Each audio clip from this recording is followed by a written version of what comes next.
I've been with the force for nearly 15 years, but nothing prepared me for the night I spent in the dense, dark wilderness. I'm a member of a special operations unit, trained to handle high-risk situations, but what happened during that operation haunts me to this day. It started in early August 2019, when we were tasked with investigating a string of disappearances around Black Ridge Forest, located in a remote part of Montana. Over the past 6 months, 5 people had vanished without a trace, all of them last seen entering the forest. 2 were hikers, 1 was a hunter, and the other 2 were campers. The locals believed it was the work of a serial killer, while some speculated about wild animals or even a cult. My team was small but skilled, just me and 3 others. Detective Harrison was our lead, a sharp and focused veteran. Officer Blake was the muscle, always calm under pressure, and Officer Ramirez was our tech guy, responsible for communications and GPS. I was the tracker, thanks to my background in search and rescue before joining law enforcement. We planned a 3-day camping trip into the heart of Black Ridge Forest to gather intel and survey the area for any evidence. It wasn't my first time camping for work, but something about this assignment felt different from the start. We parked our SUVs at the edge of the forest just after sunrise, loaded with tents, food, weapons, and gear. The first day was uneventful. We hiked deep into the forest, following old trails and checking the map frequently. The woods were eerily quiet, even for a remote area. I've been in forests before where you can hear birds, rustling leaves, and the occasional scurrying of small animals. Here, it was as if the place itself was holding its breath. By midday, we found an old fire pit near a small creek and decided to set up camp. It was a good spot, close to water but shielded from view by thick brush. We spent the rest of the day mapping out the area. Harrison and Blake took one direction while Ramirez and I took another, marking potential routes on the GPS and taking notes. As night fell, the forest became pitch black. Without the moon or stars visible through the canopy, our flashlights barely pierced the darkness. We stayed close to the campfire, eating our rations in silence. Around 11 p.m., I noticed something odd. The usual nighttime forest sounds, crickets, frogs, the occasional hoot of an owl were missing. It was completely silent again. Harrison noticed it too, but brushed it off, saying the wind patterns could explain it. I wasn't convinced. On the second day, we ventured deeper into the forest. Ramirez and I found an abandoned campsite. The tent was shredded, and the ground was littered with torn sleeping bags, scattered gear, and what looked like dried blood. We documented everything and took photos, but there were no signs of who had been there or what had happened. Blake found strange markings on the trees about a mile from the camp. They weren't symbols, just deep gashes, as if made by something with claws. But no animal native to this area could have done that. By the time we returned to our camp that evening, an unease had settled over all of us. Ramirez, who was usually upbeat, seemed jittery. Blake was quieter than usual, and Harrison kept glancing into the trees. That night, as we sat around the fire, we heard it, a faint, rhythmic sound coming from the distance. It was like someone tapping 2 sticks together. We listened, frozen, as it grew louder. It wasn't random. It was deliberate, like a signal. Harrison gestured for us to turn off our lights, and we sat in the dark, listening. The tapping stopped, and for a moment, all we heard was our own breathing. Then, a sharp crack broke the silence, followed by the sound of something heavy moving through the brush, circling our camp. We stayed awake all night, weapons drawn, but whatever was out there didn't show itself. By dawn, we decided to pack up and head back to the SUVs. The sense of being watched was overwhelming. Halfway back, we found a fresh trail, large boot prints heading deeper into the forest. They didn't match any of our shoes, and they weren't there when we first hiked in. Against my better judgment, Harrison decided to follow them. The tracks led us to a clearing with an old hunting cabin. It looked abandoned, but as we approached, I noticed the door was slightly ajar. We entered cautiously, weapons raised. The inside was worse than anything I'd seen. The walls were covered in crude carvings, and the floor was littered with animal bones. A foul smell filled the air. In one corner, we found a pile of torn clothing and personal items. A wallet, a phone, a hiking boot. It was evidence from the missing people.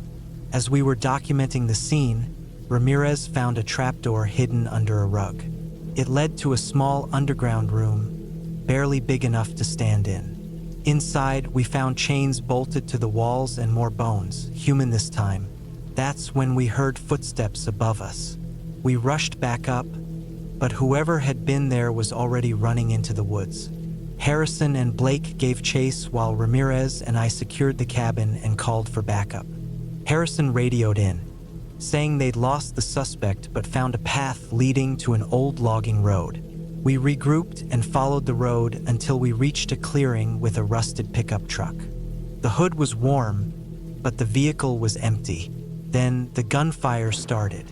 Shots rang out from the trees, and we hit the ground, returning fire blindly. It was an ambush. At least 2 shooters were out there using the forest for cover. We couldn't see them, but they had us pinned down. We fought our way back to the cabin, using it as cover while we called for extraction. Harrison was hit in the leg, and Ramirez had a graze on his arm. Blake and I held the perimeter, firing at anything that moved. After what felt like hours, a helicopter arrived, its spotlight cutting through the darkness.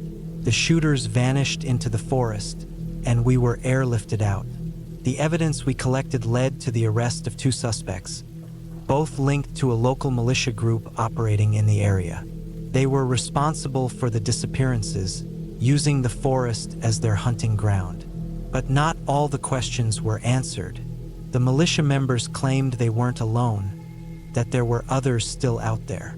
And the footprints we found, they didn't match any of the suspects. I haven't been back to Black Ridge Forest since that night, and I don't plan to. I still have nightmares about the tapping sound and the feeling of being hunted. Sometimes, late at night, I wonder if we really got them all, or if someone or something is still out there waiting in the shadows.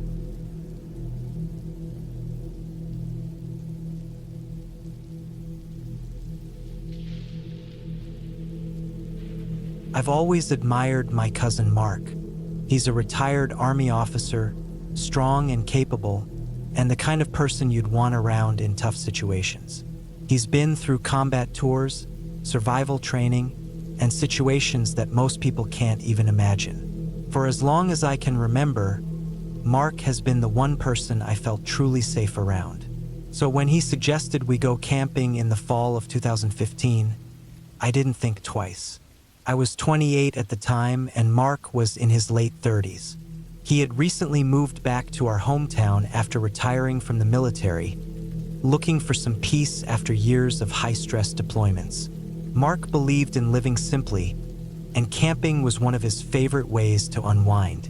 I wasn't as experienced as him, but I had done my share of camping over the years. We decided to head to a remote area in northern Michigan, a dense forest with miles of unmarked trails and few other visitors. Mark liked the idea of being far away from civilization. He always said that the fewer people around, the safer it was. I didn't argue. I liked the idea of spending a weekend disconnected from everything. Just us, the wilderness, and the crisp autumn air. We packed lightly but thoroughly. A sturdy tent, sleeping bags, some canned food, water filtration equipment, and Mark's survival gear, which he always carried. He also had a hunting knife and a rifle. Just in case, he had said as we loaded up the truck. The drive took about 5 hours. As we went deeper into the forest, the roads turned from asphalt to gravel, then to dirt.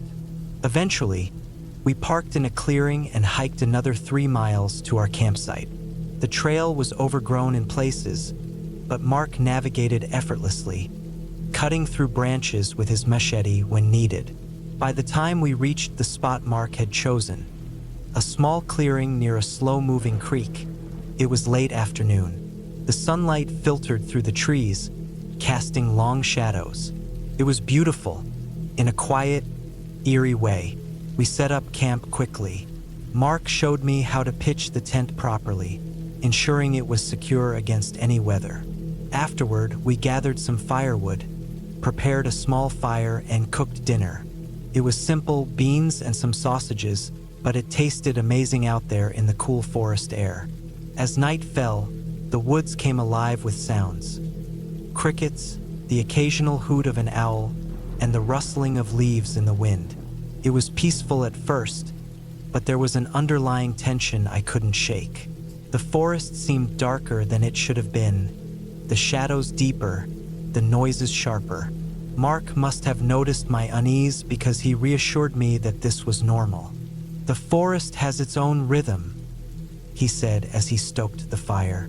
I nodded, trying to convince myself that he was right. We stayed up late, talking about his time in the military, my job back in the city, and random memories from our childhood. Eventually, we decided to call it a night. Mark doused the fire and we climbed into the tent. The first night passed without incident.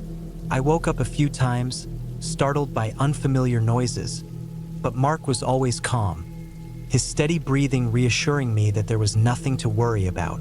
The next day, we spent hours exploring the area.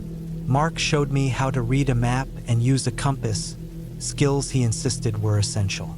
We found animal tracks near the creek, evidence of deer and maybe a bear. Mark explained how to identify them, always in his patient, matter-of-fact way. As the sun began to set, we returned to camp and repeated the routine from the night before. Dinner, fire, and quiet conversation. This time, though, the forest felt different. The usual sounds were there, but there was something else.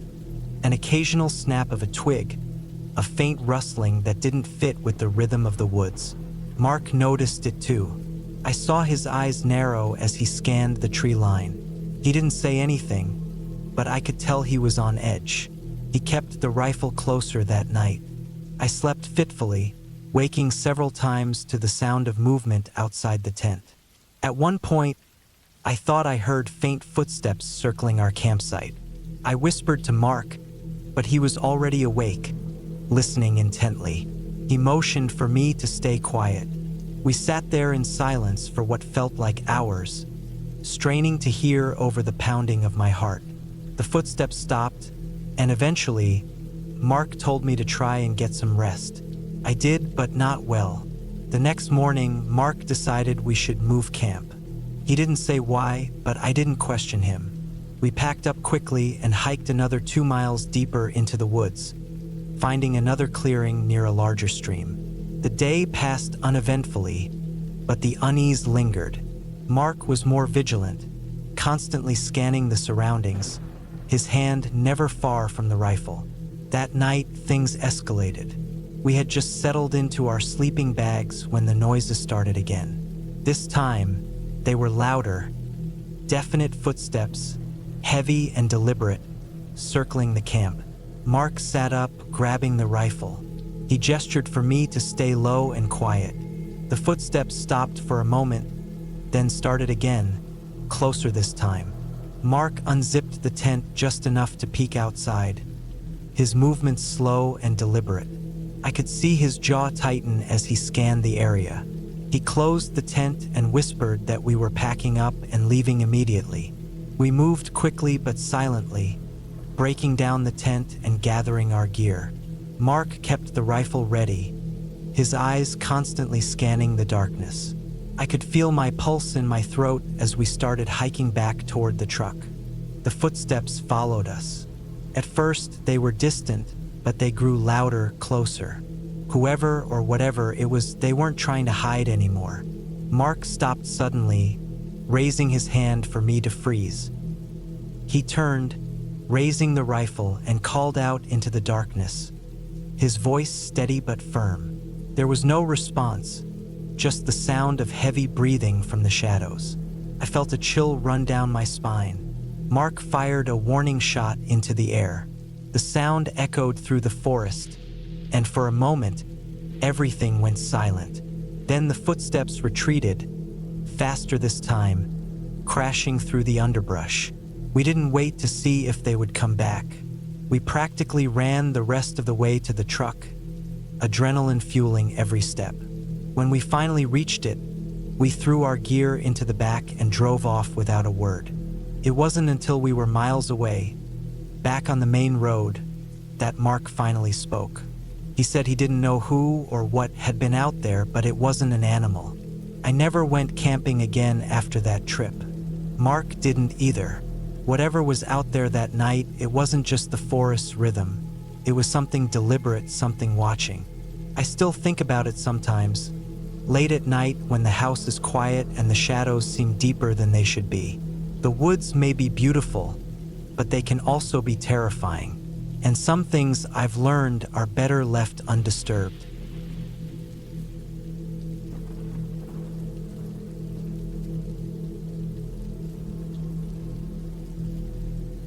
I was 28 when I decided to take a solo camping trip.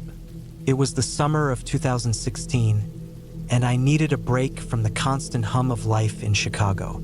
I loved the city, but every so often, I felt this pull to escape, to find solitude in nature. I planned the trip carefully, choosing a spot in a national forest in Wisconsin that I'd read about online. The area wasn't too crowded, but had enough trails and beauty to keep me occupied for a few days. I packed my gear, borrowed a tent from a friend, and drove the 5 hours north. The forest greeted me with its towering pines and the smell of damp earth. The sunlight filtered through the trees in golden streams, and the sound of birds was a welcome change from the honking horns back home.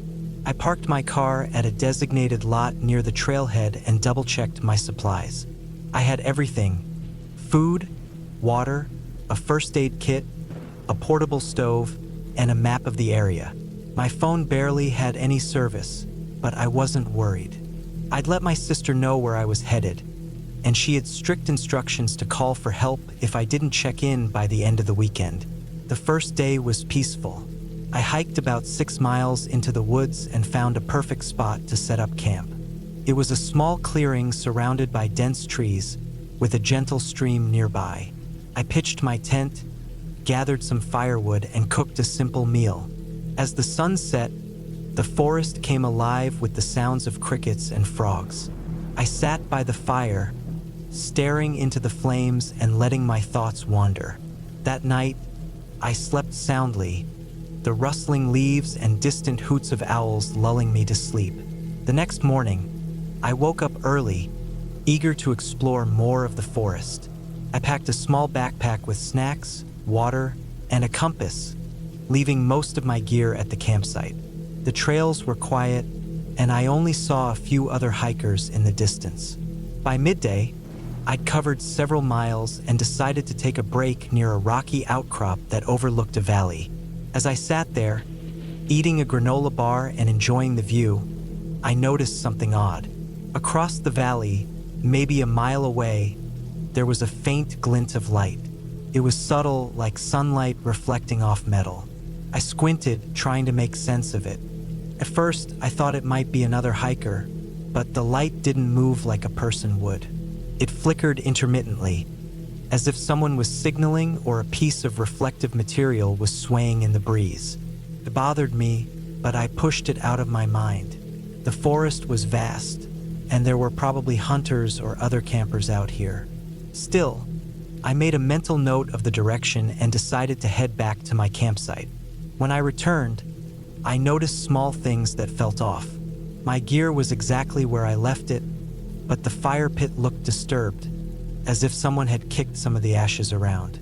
My water bottle, which I'd left outside the tent, had been tipped over. I convinced myself it was just animals. Raccoons, maybe.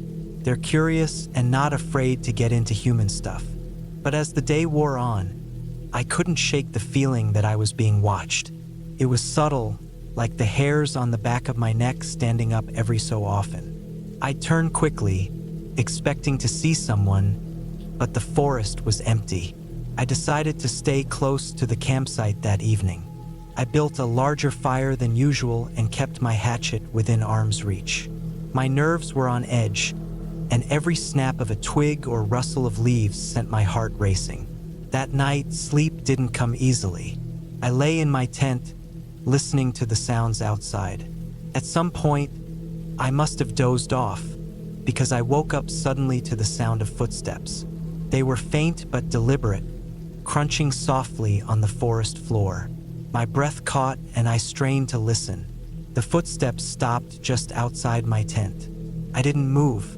I didn't even breathe. Whoever it was didn't make a sound. They just stood there.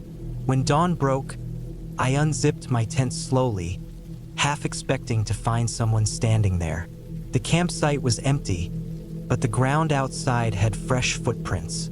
They were human, larger than mine, and led off into the woods.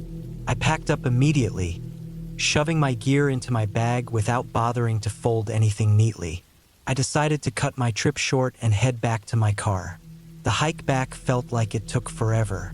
Every sound seemed amplified, every shadow menacing. I kept looking over my shoulder, convinced someone was following me, but I never saw anyone. When I finally reached the parking lot, my car was the only one there. Relief washed over me as I unlocked the doors and threw my pack in the back seat. But as I slid into the driver's seat, I froze. There, on the windshield, was a note. It was written on a scrap of paper, weighted down with a small rock. The handwriting was messy, almost childlike. "You're lucky I let you leave." My hands trembled as I grabbed the note and stuffed it into my pocket. I didn't look around. I didn't want to see if someone was watching. I started the car and drove out of there as fast as I could, my eyes darting to the rearview mirror every few seconds. I never went back to that forest, and I never told anyone about the note. Even now, years later, the memory haunts me. I can't help but wonder what would have happened if I'd stayed another night.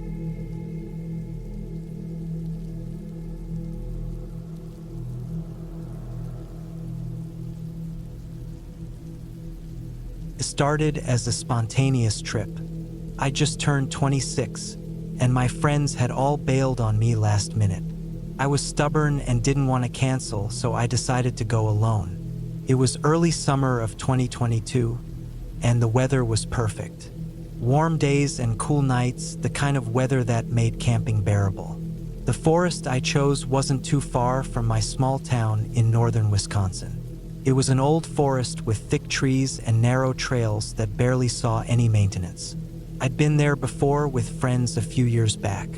We didn't explore much then, but I remembered the stillness of it, the kind of quiet that could make you forget the rest of the world existed.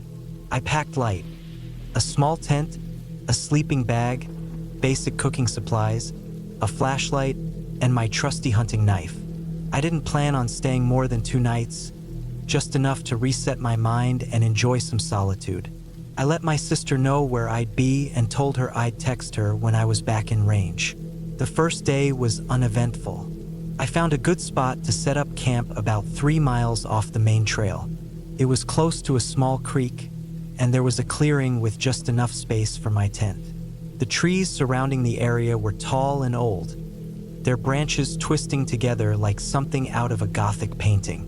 I spent the day hiking a bit further into the woods, collecting firewood, and just soaking in the quiet. The only sounds were the rustling leaves and the occasional bird call. I even managed to make a small fire that night and cook some canned beans. It felt peaceful, almost therapeutic. That night, however, was different. I woke up around 2 a.m. to the sound of something moving outside my tent. At first, I thought it was just a deer or some small animal, but the sound was heavier, deliberate. It wasn't the quick scurry of a raccoon or the light steps of a deer. It was slow, like someone trying to move quietly but not quite succeeding. I froze, listening intently. The sound circled my tent, the soft crunch of leaves underfoot making my heart race. I reached for my knife, gripping it tightly as I tried to steady my breathing. Then it stopped. The silence was deafening. I sat there, knife in hand, waiting for whatever or whoever it was to make another move. Minutes passed, and eventually, I convinced myself it was just my imagination. Maybe a falling branch or some animal I wasn't familiar with. I didn't sleep much after that. The next day, I tried to shake it off. I told myself I was overthinking things. I decided to hike further into the woods, hoping the movement would clear my head. The deeper I went, the thicker the forest became. The trees were so dense in some areas that barely any sunlight made it through. About 2 hours into my hike, I found something strange. It was a makeshift shelter made from branches and a tarp. It looked old, abandoned. The tarp was torn, and the branches were brittle and weathered. I couldn't shake the feeling that it was out of place. There was no sign of anyone nearby, so I moved on, but I couldn't stop thinking about it. Who had built it, and why? When I returned to my campsite later that afternoon, something felt off. I couldn't quite put my finger on it, but the clearing seemed different. It was subtle, but enough to make me uneasy. I checked my belongings, and everything seemed to be in place. My tent was untouched, and nothing was missing. Still, I couldn't shake the feeling that someone had been there. That night, I built another fire and tried to relax. I kept my knife close, just in case. The forest felt darker than before, the shadows deeper. The firelight barely seemed to reach the trees. Around midnight, I heard it again. The same slow, deliberate footsteps. This time, they were louder, closer. My heart was pounding so hard I thought it might burst. I grabbed my knife and flashlight, hesitating before unzipping the tent. I shone the flashlight into the darkness, the beam cutting through the night. The footsteps stopped again, but I couldn't see anything. The forest was still, the only sound my ragged breathing. I stayed awake the rest of the night, knife in hand. The next morning, I decided to pack up and leave. I couldn't shake the feeling that I was being watched. The thought of spending another night out there alone was too much. As I was taking down my tent, I noticed something that made my blood run cold. There were footprints in the dirt around my campsite. They weren't mine.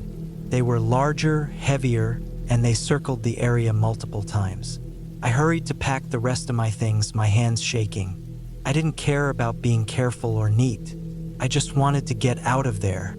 The hike back to the main trail felt like it took forever. I kept glancing over my shoulder, convinced that someone or something was following me. When I finally made it back to my car, I felt a wave of relief.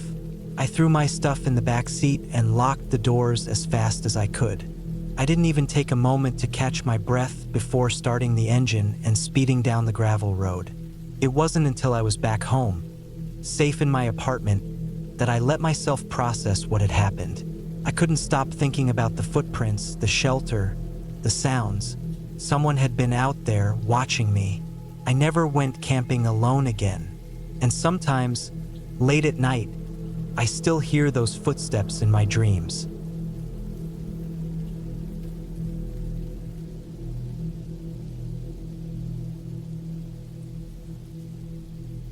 It was the summer of 2015 when I decided to go camping with my wife, Melissa, her mom, Karen, and Karen's new husband, Greg. I was 32 at the time, Melissa was 30, Karen was in her mid-50s, and Greg, though I never asked, seemed about 10 years younger than Karen. It was a weird dynamic, but I tried not to think too much about it. Melissa wanted me to get along with her mom and her new stepdad, so I agreed to the trip. I didn't want to be the one ruining any chance at family bonding. The plan was simple. 2 nights in a remote campground deep in the Allegheny National Forest in Pennsylvania. It wasn't an official campsite, just a spot Greg had found during one of his adventures, as he called them. He loved bragging about his outdoorsy skills, so naturally he took the lead. The drive out there was long, about 3 hours from our home in Erie. Greg's old pickup led the way with Karen riding shotgun. Melissa and I followed in our SUV, packed with camping gear and supplies. I was already regretting the trip. The road narrowed into a dirt trail that snaked through thick woods, and the cell signal disappeared miles back. By the time we arrived, the sun was low, casting long shadows through the towering pines. The campsite was a clearing surrounded by dense trees. A small creek ran nearby, and Greg was quick to point out how perfect it was for fishing. Fresh water, off-the-grid peace, and no one else around, he said, grinning like he'd found paradise. We set up 2 tents, one for Greg and Karen, and one for Melissa and me. The air smelled of pine and damp earth. It was cooler here than in the city, and the quiet was almost unsettling. No distant hum of cars, no chatter of people, just the rustling of leaves and the occasional bird call. Dinner was uneventful, hot dogs roasted over the fire, followed by s'mores. Greg talked endlessly about his previous camping trips, the wildlife he'd encountered, and his survival skills. I nodded along, pretending to care, while Melissa shot me apologetic looks. The fire crackled, throwing shadows onto the trees. Karen seemed relaxed, sipping from a thermos of wine, while Melissa leaned against me, her eyes reflecting the flames. It wasn't all bad, I thought. Maybe this trip wouldn't be as terrible as I'd expected. We turned in early, around 10 p.m. The forest was pitch black, the kind of darkness that makes you second-guess every sound. Melissa fell asleep quickly, but I lay awake, listening. The creek gurgled softly, and an owl hooted in the distance.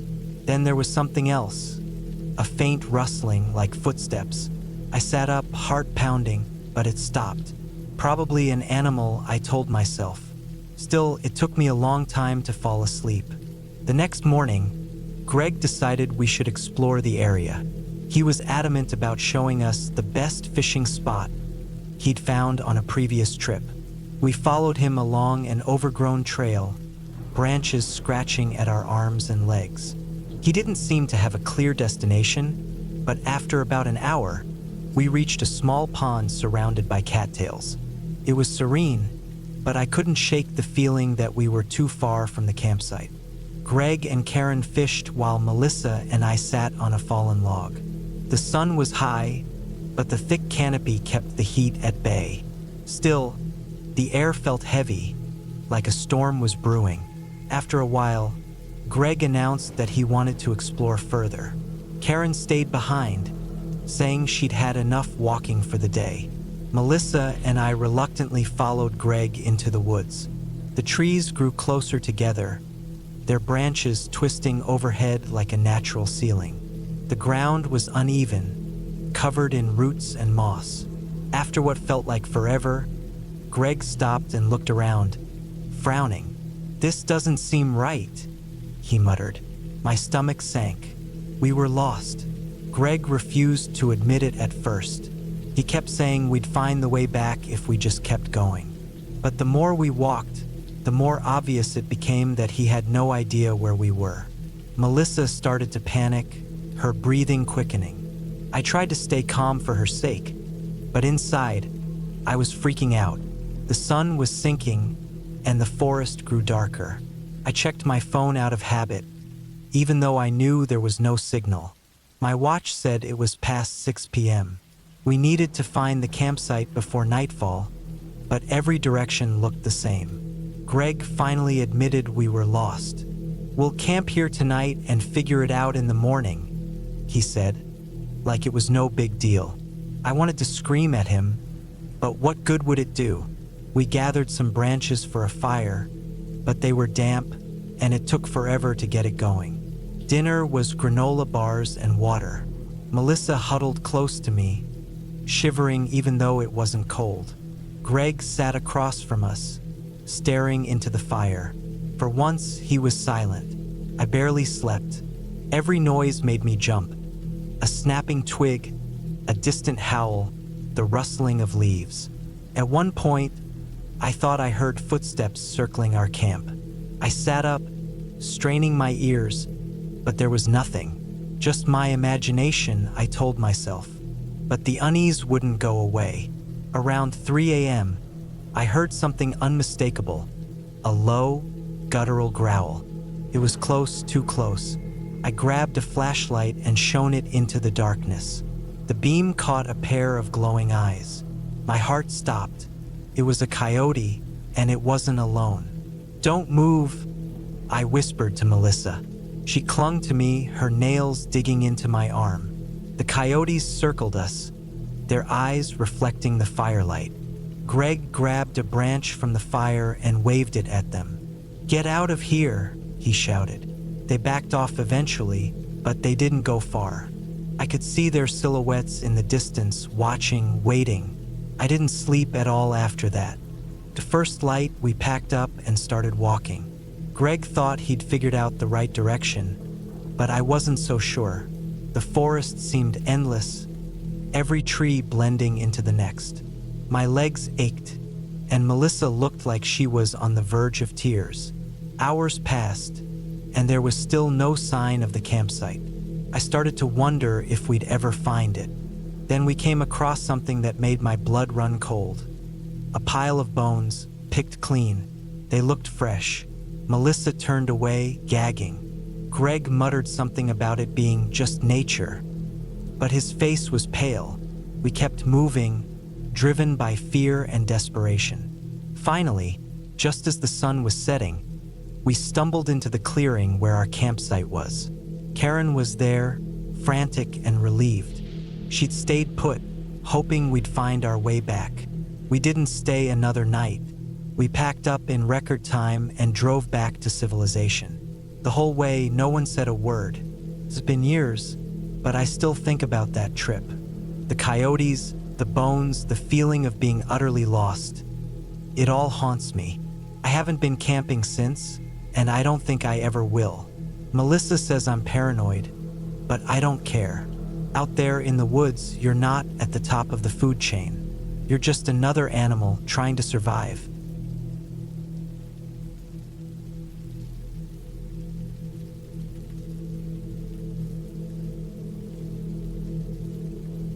I had just turned 28 that year, and I wanted to try something new. Life had become monotonous: wake up, work, sleep, repeat.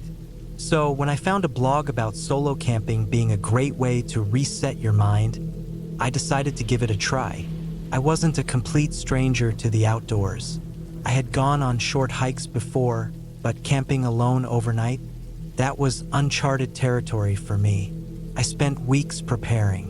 I bought a sturdy tent, a reliable sleeping bag rated for cold temperatures, and enough food and water to last 2 days. I also had a small first aid kit, a map, a compass, and a flashlight with extra batteries. Safety first, I thought. I chose Big Pine Forest, a dense stretch of wilderness about a 3-hour drive from my apartment. It wasn't the kind of place that attracted a ton of tourists, which was perfect for someone like me who wanted peace and quiet. I arrived early on a Friday morning. The forest was alive with the sounds of birds and the rustling of leaves in the wind. The smell of pine was so fresh it almost felt medicinal. I parked my car at the edge of the trailhead, locked it up, and slung my backpack over my shoulders. The trail I planned to follow was about 6 miles long and led to a small clearing where people often set up camp. The hike was tougher than I expected. The trail twisted and turned through thick trees, with some sections so steep I had to stop to catch my breath.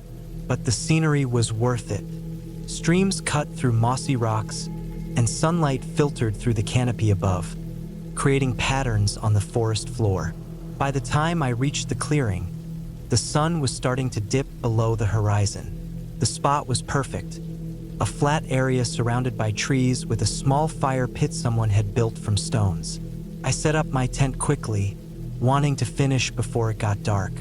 Once my camp was ready, I sat on a rock and ate a sandwich I had packed. The air was getting colder, and the forest was quieter now. I could hear the faint rustling of leaves and the occasional chirp of a cricket. As night fell, I lit a small fire. It crackled softly, casting flickering shadows on the surrounding trees. The warmth was comforting, but I couldn't shake the feeling that I was being watched. I told myself it was just my nerves. I was alone in an unfamiliar place, and my mind was playing tricks on me. I crawled into my tent around 10 p.m., zipping it up tightly. My sleeping bag was warm, and I felt myself drifting off despite the strange sounds outside. Branches snapping, leaves crunching. I convinced myself it was just animals. I don't know how long I had been asleep when I woke up suddenly. My heart was pounding, and my ears strained to catch any sound. The fire outside had burned down to embers, and the tent was pitch black. Then I heard it, a faint rustling just outside.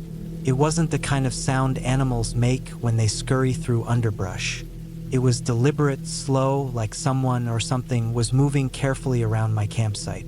I held my breath, trying not to make any noise. My mind raced through possibilities. A bear? A deer? Or maybe another camper? The sound grew closer, circling my tent. I gripped the small knife I had packed, my palms slick with sweat. The noise stopped directly behind my tent. I could feel my heart hammering in my chest as I stared at the thin fabric separating me from whatever was out there. Minutes passed, or maybe it was seconds, it was hard to tell. Then, just as suddenly as it had started, the sound stopped. The forest was silent again, but I couldn't shake the tension in my body. I didn't sleep the rest of the night. As soon as the first light of dawn broke through the trees, I unzipped my tent cautiously. The campsite looked exactly as I had left it.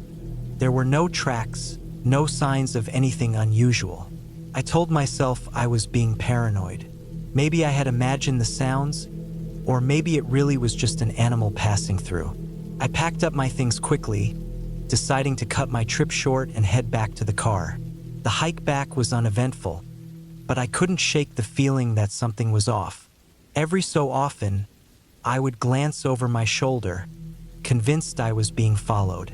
When I finally reached the parking lot, I felt a wave of relief. My car was exactly where I had left it, and I wasted no time throwing my backpack into the trunk and getting in. As I started the engine and pulled onto the gravel road leading out of the forest, I saw it. In my rearview mirror, standing at the edge of the trees, was a man. He was dressed in dark clothes and stood completely still, watching my car as I drove away. I felt my stomach drop, and my hands tightened on the steering wheel. I didn't stop. I didn't even slow down. I kept driving until I was far from the forest. I never went camping alone again, and I still don't know who or what was out there that night.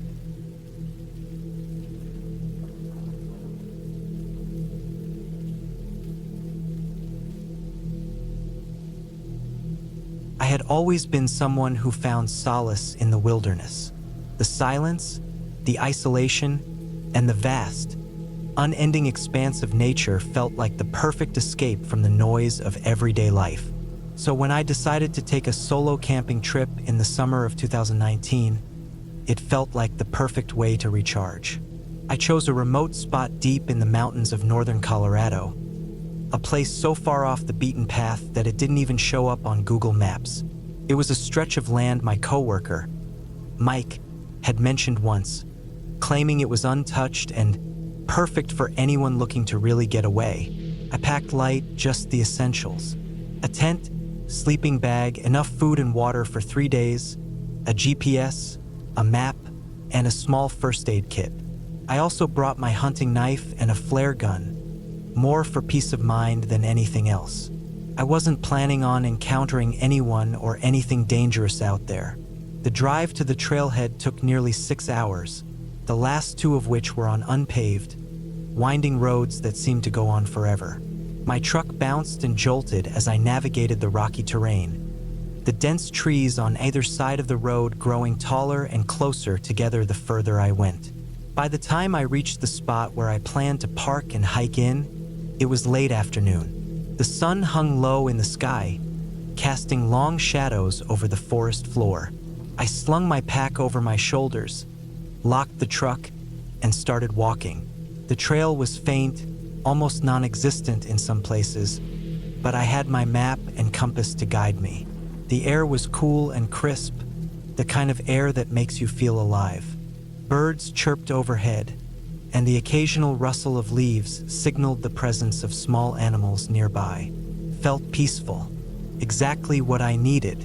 After about 2 hours of hiking, I found a clearing that seemed perfect for setting up camp. It was surrounded by tall pines, with a small stream running nearby. The sound of the water was soothing, and the ground was flat and dry. I pitched my tent, gathered some wood for a fire, and settled in as the sun dipped below the horizon. The first night passed uneventfully. I sat by the fire, eating a can of chili and staring up at the stars. Out here, away from the city lights, the sky was breathtaking.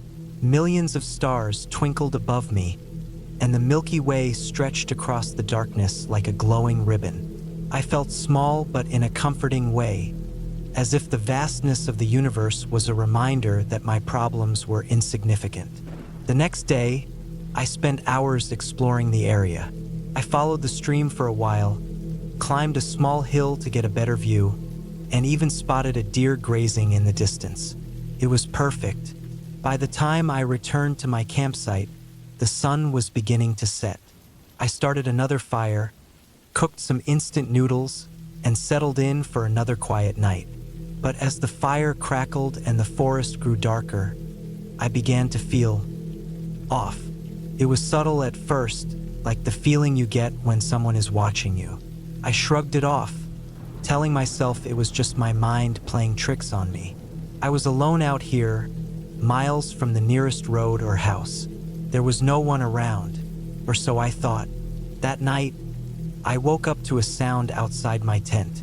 It was faint, like someone or something stepping on dry leaves. My heart started pounding as I lay there, straining to listen. The sound came again, closer this time. I grabbed my knife, my only real weapon, and held it tightly in my hand. The noise stopped. I told myself it was probably just an animal, a raccoon or a fox, but I couldn't shake the feeling that something wasn't right. I stayed awake for hours listening, but the sound didn't come back. Eventually, exhaustion won, and I drifted off. The next morning, I found footprints near my campsite. They weren't animal tracks. They were human, barefoot. My stomach twisted as I stared at them. The prints circled my tent, stopping and starting in random places. Whoever or whatever had made them had been watching me. I packed up my gear in record time, deciding to cut my trip short. The sense of peace I'd felt when I first arrived was gone, replaced by a gnawing fear. As I retraced my steps back to the truck, I couldn't shake the feeling that I was being followed. Every snap of a twig, every rustle of leaves, made me jump. When I finally reached the trailhead and saw my truck, I felt a wave of relief. But as I approached, I noticed something that made my blood run cold. The driver's side door was open. I knew I'd locked it. I always double-check. I scanned the area, knife in hand, but there was no one around. The interior of the truck looked untouched. Nothing was stolen or moved. I got in, locked the doors, and started the engine. As I drove away, I couldn't shake the feeling that I was being watched. I glanced in the rearview mirror repeatedly, half expecting to see someone, or something, chasing me. I didn't stop driving until I was back on a paved road, hours later. Even then, I didn't feel safe. The rest of the drive home was a blur, my mind racing with questions I couldn't answer. Who had been out there? Why had they circled my tent? And how had they found me in such a remote place? To this day, I don't have answers. I've told myself it was just some harmless drifter, but deep down, I don't believe that. There was something about those footprints, about the way they circled my tent, that felt wrong. I haven't been camping since, and I don't think I ever will.